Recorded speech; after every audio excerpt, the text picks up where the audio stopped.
Today I want to cover another topic. Whenever I do something to my bike, as you know, I make a video. This isn't my bike. I have had this problem in the past. I take that back. But I get enough phone calls about this particular topic, I thought it would be wise to go ahead and cover it. We're in Florida, as you can tell. Pardon the boat noise, but it is what it is. We've got a co-star right over there. It's Mr. Iguana, but nonetheless.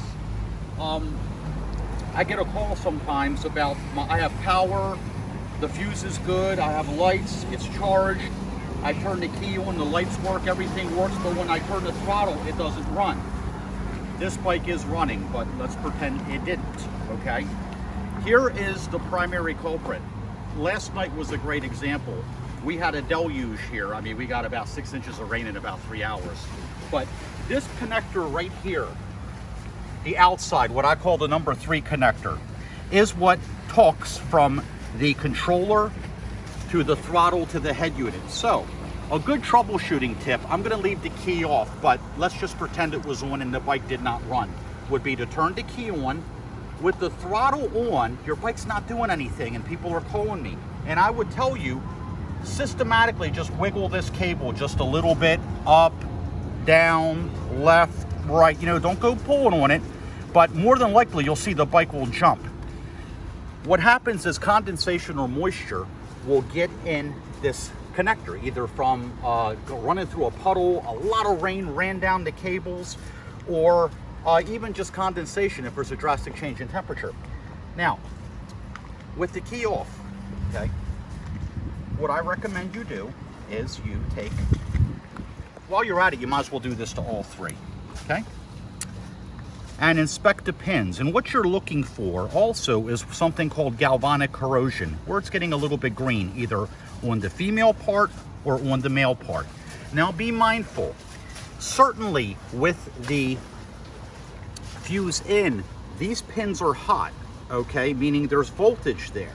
But even if you pull the fuse out of the spade connector, if you put something metal on here to scrape or to clean or probing around, you will get a spark, and it may be enough to where you could actually damage one of the pins. That's because there's a capacitor in the controller. It's capacitance. Even though the fuse is out and the battery's disconnected, you still have something called capacitance, okay? And there's a component called a capacitor that's storing that voltage.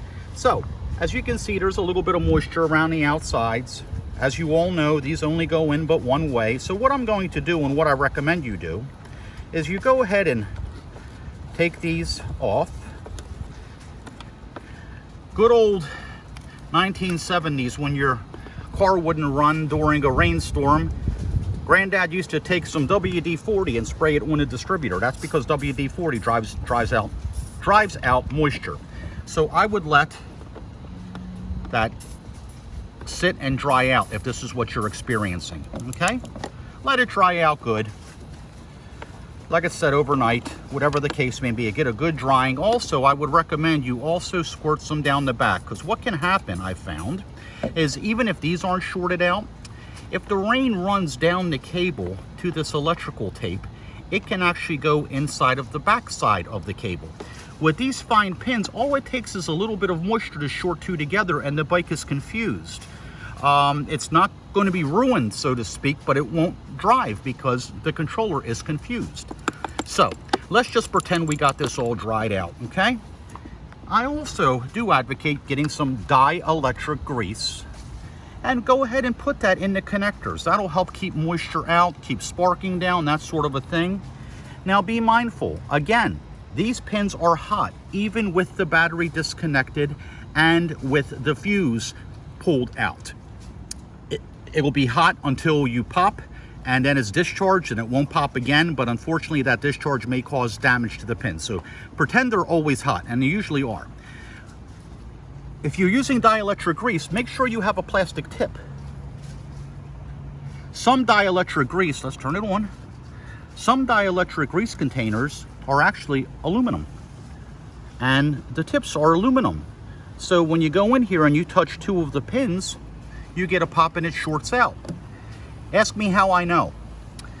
Any rate, you're going to go ahead and put these back in carefully. As you know, they only go in one way. They only go into one connector. And that's about it. So go ahead and we'll put those back. Look, so 99.9% of the time, if you're having power, you have lights, you're charged, you're turning the throttle, it's just not moving, okay? It's this connector. So you may have a bad connection, or there may be damage to a pin, okay? Other than that, sometimes water will get into the throttle. Keep in mind, folks, these bikes are water resistant. They're not waterproof. I drive mine in the rain. I've gone through puddles 100 times. Everything was fine. I go through it 101 times and the bike stops running until I let it dry out. It's kind of like when your roof only leaks when the wind blows a certain way while it's raining. It's like that. You know, common sense. This is electronics.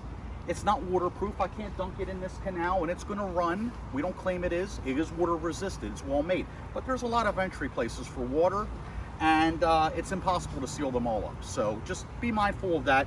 This number 3 connector, 99% of the time, is the problem with power, charge, but no run. That's it.